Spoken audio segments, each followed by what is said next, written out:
No, I've known this. Yeah. Yeah. Okay.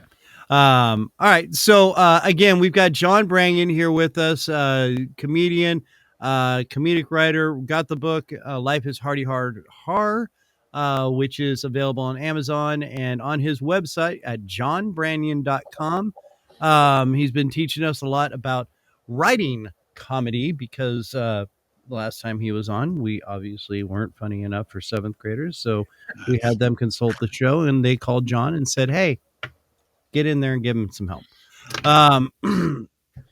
So That's not what I said. No, that's what they said. All right. So now, where do now we've got all our bases here. What can we go with from there? What can you go with? Where do you go from here? Right. Okay. So what you would do is you would take these premises and you would continue to write as many things as you can on the subject of whatever it's old men skateboarding or cats and dogs or whatever. Right. And you don't stop. Well, obviously you're going to have to stop at some point. You're going to get tired. About hour 36, you're probably going to get drowsy. But you go further. Journaling as you go. Day 5. Yeah. Still writing about cats. I hate skateboarding. Yeah. I want to stop. I want to find the son of a bitch that made it. Well, so the goal is to get a lot of ideas, and generally speaking, I don't spend any time at all organizing the ideas into finished thoughts or writing sentences, because like we said at the beginning, when you're writing, you're not actually doing creative thinking. You're done with that, and now you're taking those ideas and putting them into a different form. And so you want to prolong that as long as possible. You want to stay in the zone. And so the best way to do that is to write not entire sentences, but just little chunks of words. You write cat, like hateful cat, boom, that's enough. Yeah. Right. And then you move on. Just something to kind of keep the wheels going as you look back on it. You went, right. Yeah. Right. Okay. And so it's like litter box bathroom, right? And so that's a concept. A litter box is the bathroom for a cat. Well, that makes me start asking other questions. It's like, the litter box seems like a pretty efficient way to eliminate waste. Why do we have this other mechanism? Yeah. And so, but I wouldn't write all that out. I would just go, why toilets? Why toilets when litter box? Toilets are really overrated. We can just poop in the sand. And so I would write 100, 150, 200 of those little short snippets ideas about things. And then I would go back, and when I'm looking at them, some of them are going to jump out at me as like, oh yeah, this kind of, I think I can go with this. Yeah. And what happens when you do that is you never have writer's block, because you can start writing immediately. Sure. Right. Because we're not looking for anything great. We're just trying to get ideas down on paper. And you will completely overcome the thing that many comedy writers have, which is once they write a joke, they hold on to that joke. It's precious to them. It's like, I'm afraid that if I let go of this joke, I'm never going to have another funny thing. So I'm just going to keep this joke. And I did this when I started out. I held on to stuff that wasn't as good as it needed to be, because it's all I had. Yeah. And so now, because I write like this, I've got pages. I've got dozens and dozens and dozens and dozens of possible ideas. And so when I go back and look at it and I go, you know what, that's not that great. I don't care, because there's a whole bunch of other ones that I'm eventually going to make work. And so it's a numbers game. Writing comedy is just a numbers game. And so the bigger the number of ideas that you put on paper, the quicker you're going to succeed. Absolutely. Okay. Now, but now the thing is, you can like have something and then just keep it in a file because you can re-examine it later, and all of a sudden you'll like, boom, you'll have all sorts of new ideas that you didn't have before. So instead of trying to force something right there, like you were saying, you don't get writer's block. You just keep rolling with it. Yeah. So, but don't force something. Don't just keep going. Oh no, there's something funny here. I know there's something funny, and keep trying to force something through. Move on. Try something else, and do the 15 degrees and branch off into a different subject. Right. Well, and you do the 15 degrees by basically going, all right, well, when you start writing a statement, you go, owning a cat is like owning a, and then what's the thing that pops into your head? And then if it's owning a cat is like owning a lot of people would say it would be like owning a dog because they're both pets. And it's like, well, yeah, that's true, but that's not judgmental stepmother. There you go. It's like owning, it's like owning a unappreciative, tiny unappreciative. It's like owning an angry Ewok. It's but you don't. But right, that 15 degree is there's 100 things you could say. Yeah. Oh yeah. You fill in the blank, and there's 100 zigzagging all over the place. Right. Yeah. And so, but that's the end. That's the headspace that you have to get into. You have to get into the idea that this is kind of like Mad Libs. There's a lot of things that you can fill in the blanks with.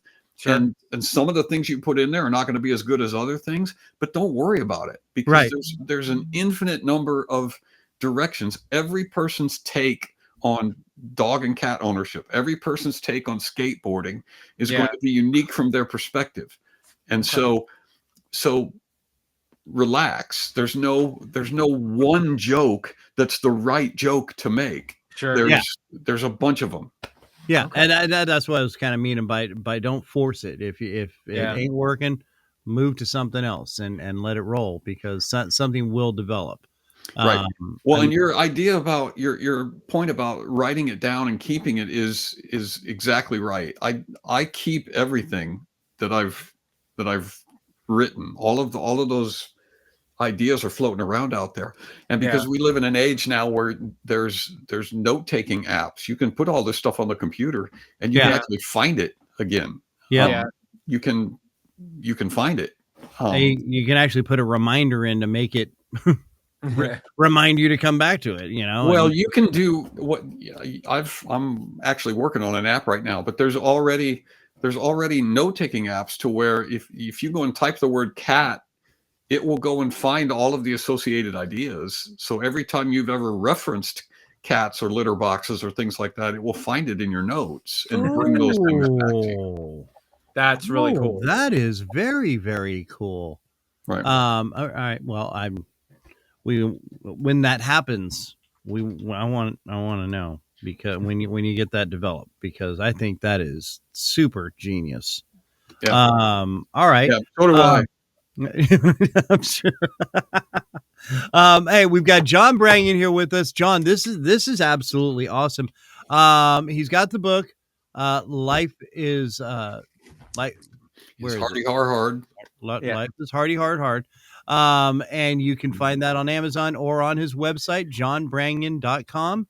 And now, are you still are you going to be out performing anywhere anytime soon or? Yeah, I don't have much until the end of, I don't have much until into next year. Oh, okay. I've got a couple of things, but they're not like public things. Okay.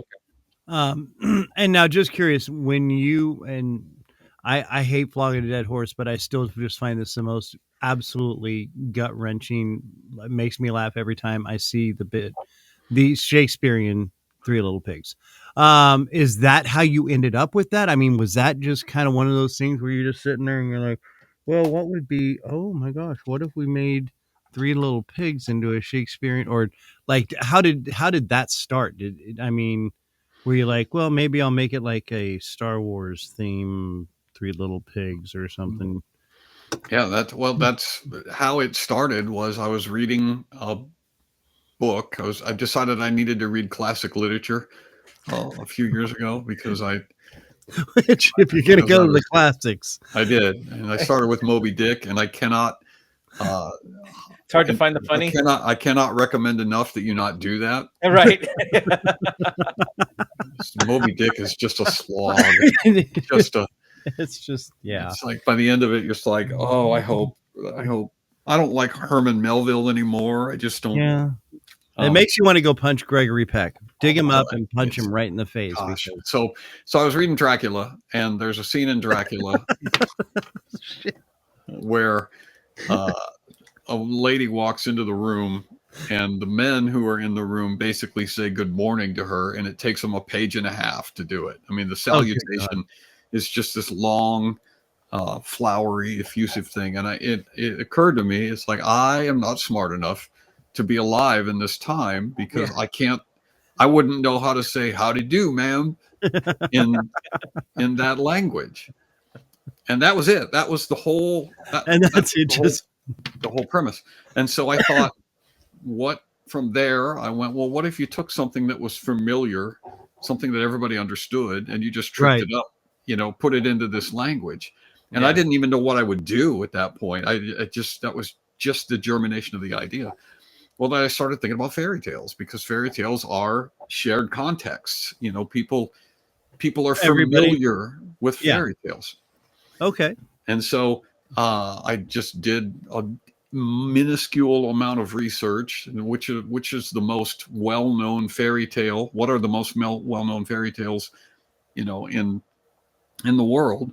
Right. And you get Jack and the Beanstalk, and you get Goldilocks and the Three Bears, and you get Red Riding Hood, and you get the Three Little Pigs. And of the group, the Three Little Pigs is far and away the most recognizable and most retold. Yeah. And so I just picked it for that pragmatic reason. I figured that had the largest chance of people recognizing the story. Right. And then I wrote it. I just went line by line and converted those lines into what sounded to me like Old English writing. Yeah. And I will tell you that I did not expect it to work. I was convinced that it was too long, it was too convoluted, that no one was gonna get it. And so it was finished and in my notebook for a long time before I actually got the courage to try it one night. And here's how I tried it. I was so sure that it was going to fail that I told myself, all right, I'm just going to do the opening line. Right. And then the audience is going to stare at me like I fell from space. Yeah. And then, it's like, what is and then I'm just going to move on. Right. I'm going to say, oh, I knew it. I knew it wouldn't work. And so I did a little setup about how I don't think I'm smart enough to read fairy tales to kids in the 16th century, because, can you imagine what that would be like? It'd be like, in times past, though not long ago, there lived pigs in stature little, and number 3, who being of an age both entitled and inspired to seek their fortune, did set about to do thusly. and the audience went bananas. I mean, they went insane. And because we all understand it. We know exactly what you're talking about, but you've taken it to an extreme level. Yeah. Well, but I was not expecting that. And so I'm standing on stage and they're applauding. And I went, really? That's what I said. I said, really? And that made them laugh. Yeah. And I said, well, I kind of know the whole story. Do you want to hear it? And they went, yeah. And so I went through it, and this is another lesson. I went through and I did it badly. I mean, the first time I did it, I barely had it memorized, and I forgot some stuff, and I jumped over some stuff. I butchered it, and it still worked. Yeah, it worked surprisingly well. even done poorly, it worked well. Yes, and so the reason I'm saying that is because you cannot worry about whether other people are going to think something is funny. You have to do what you think is funny. Yeah, you have to do what you like. And if you do what you like, you will be more confident with it. You're doing what you like. Yes, absolutely. But if you get in your head and start to worry about, well, what if other people don't like it? That will shut you down. You can't operate. You can't be funny if you're worried about being funny. That's the irony. You Right. have to just you have to just let it go, and the audience they'll go with you. Yep. And the other genius part about what the Three Little Pigs thing, and I guess I obviously haven't seen your first time you did it. You were very well polished, but the way you did it, and it's like you stop, you give a little pause, and for people to like kind of catch up, I think, or catch their breath because they're laughing so damn hard. But then you keep going. Yeah. And you keep going, and because of the Shakespearean aspect, there's so much more wording to it, and it's funnier. I mean, the crowd builds laughter as you keep going, which just I'm like, this is amazing. It is. That was just so genius how it all worked out. Well, you're touching on a principle of comedy there, and that is that there's something funny about saying a thing, and if it doesn't get a laugh, but then you say it again, or you push it a little further, right, or you repeat it, and then it sort of gets a laugh, and then you say it again and again and again and again, and you just keep going, and it goes like this. I mean, it's funny, and then it drops off, and then people start to get mad about it. It's like, okay, we got it, all right, you've made your point, but then if you push through that, then it becomes hilarious. Then it goes to an entirely new level. Yeah. And what you're demonstrating, the audience, there's a lot of psychology. The audience doesn't know this, but what you're doing is you're demonstrating an extreme amount of confidence, because to push through that and keep going, even though the audience is not necessarily with you anymore, if you keep going, it signals to them that, oh, I guess he's going to ride this train all the way to the station. It's going all the way, baby. Yeah.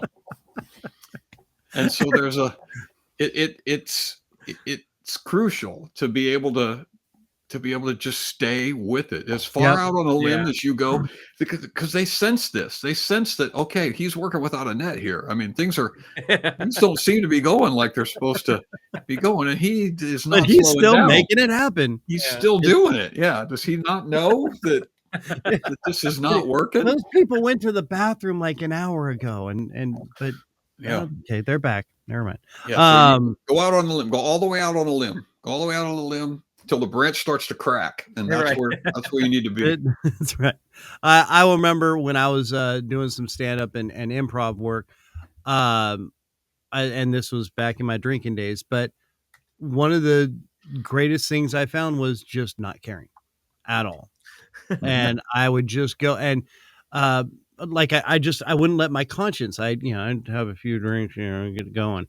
And once that happened, and I realized it worked. Like you were saying, you just keep going, and people are going to start jumping in with you. And especially kind of more on an improvisational thing, you can feed off of them and feed with them, And so I really, I get that. And then when I quit drinking and I tried to do some improv.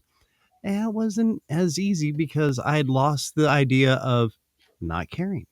Yeah. And and I was more conscientious of, those people. And then you see me just cave. And that 3 minutes up on stage felt like 12 hours. Yeah.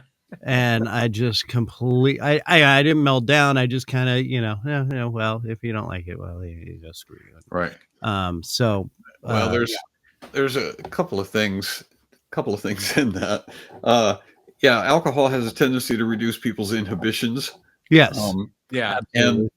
And I that's sort of the right direction, but inhibitions a lot of times are correct. Like if you've ever been the only sober guy at a table full of drunk people, it gives you Yeah, it gives you the perspective that it gives you perspective because you realize, oh, these people are cracking up, but what they're saying is just not. It's gibberish. If they weren't drunk, this would be. Yeah, because I've had those do you remember what we were talking about? I think it was something about like a fish in a beer can. No, that's not anything what we were talking about. Well, what the hell was so funny then? I don't know. That's why I'm asking you what we were talking about, because I peed my pants. Right. Yeah. So, so there's a line. There's a line that you have to be aware of. But if you've got the key is just to be true to your sense of humor. If you start doing things not because you think they're funny, but because you think the audience will think it's funny, that's called pandering. Right. And it does not work. The audience will be insulted if you try to feed them things that you don't personally think are funny. Got it. Yep, absolutely. All right. Well, listen, John, we're kind of nearing up our end time here. Listen, when you're done with this app that you're talking about, and when you start going back out on the road, could we get you back on and have you come back, and we'll talk some more about you out touring and stuff? I'd love to just have you do some of your new stuff and talk to you some more about doing this comedic writing and whatnot, man. This is great. Yeah. I mean, if you could spare the time, I know you're probably. If we get funnier, we will work on that. In fact, I'm making the note right now, and we're gonna pay for one more consulting team to join in, right? And eventually, we might reach a funny level. So there we go. But John, thank you so much for taking time to hang out with us and talk about this. John Branyan, go to johnbranyan.com, find his book on Amazon, Life is Hard, and you see his tour dates. You said you're going back out on the road towards the beginning of the year, correct? Yeah, I've got a few shows. I'm not touring, not a lot, but I do some hit or miss and on and off. But yeah, the calendar's on the website, so you'll be able to see where I'm going to be. Right on, and so you can go get a class. You can get a class, join in, and learn how to be funny, unlike us. So, John, you are awesome as always, and I thank you so much for being a part of the show. Thank you, man. Please, again, come back. And everybody, there he is right there, John Branyan. Thank you so much for being a part of the show, my friend. My pleasure, guys. Thanks, John. We'll see you later, buddy. And okay, what there? Okay, there's the music. Well, as we write the book on, not really being so funny, but now we have direction, and I made a few notes. I did. You weren't supposed to write anything down. No, we were supposed to make quick little jots. I know. I'm just kidding. I did. So, but no, dude, it actually really brought up a lot of ideas in me. And again, I love again how simple it was just to say just to say a premise, you know? And then as soon as I imagined you on a skateboard going towards that ice cream, it all started to click, It just got awkward at that point. No, it did get a little weird at that point. Yeah. And anyway, I just thought it's amazing to see someone like John sort of share his process with us. And and just like that's how he does it. Like that's how he does his stuff, and it's just there's a simplicity to it, but there's an art to it too, because you saw how quick it was for him to come up. Oh, dude, he was just rolling. It was just amazing. What he does. And freaking hilarious. I mean, everything he was saying just kind of it just kept going right at you. So we teach you to be funny. try drinking. Um, hey, been there, done that. Did it for 18 years. Trust me. I've been 18 years sober. I drank a lot more than that. But all right. So this will bring us to the conclusion of this version of the Random Kristian Show. But before we go, Andrew, What? I've got something I want to show you. Oh yeah, I can get my because we're working with a new sponsor. Well, kind of a sponsor, and if we can make them work right, we're still The Chosen, high volume. Oh God. Unstable. Oh, now I'm unstable. Oh, now you're unstable. We are part of Saber Masters. That's right. Saber Masters lightsabers. It's the holiday season. Kids, these are the coolest daggum lightsabers you can purchase. It's something I've been toiling around with because as I said, the holiday season is coming up, and it was kind of a belated and early Christmas present, belated birthday and early Christmas present to Andy and myself. And man, I'm telling you, for the money, oh, dude, it's called so sabermasters.com. Sabermaster, SABER, MASTERS.com. Anyway, Google them, find them. These things are amazing. They have package deals. You can actually get two that you can hook it together and be like Darth Maul or whatever. And I'm still figuring out. There's so many I know, like there's so do much. with There's so many modes and so many things, and as you've heard me and Andy were playing around with. But I mean, watch this. It is so cool. And like I drive my wife nuts with it because I gotta. Yeah, there we go. Because they are just. I mean, it's amazing and sturdy. You can whack this thing. Yeah, like hard. I mean, I should have done that while it was on, but see, there we go. I'm just saying. You can. Okay. It's officially. It's like, okay, you're done playing with me. Anyway. So go to sabermasters.com and we have a code. Do we have the code ready?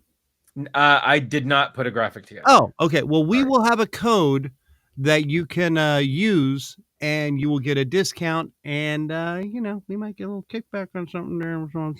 But anyway, you'll get your discount, which will be through the Random Kristian Show. We'll get it posted up here. It's apparently still in the works. But anyway, so sabermasters.com. Tell them we sent you, and you will get, I think it's a 10 or 15% discount. Hey, that's basically covering your shipping cost right there. Yeah. All right. All right. In the meantime, we are about to get out of here. We've got next week. What do we got next week? Where is it? Oh, yes. This gentleman right here. I've been working on this guy, so I've been following him for so long. This guy is so awesome. He's got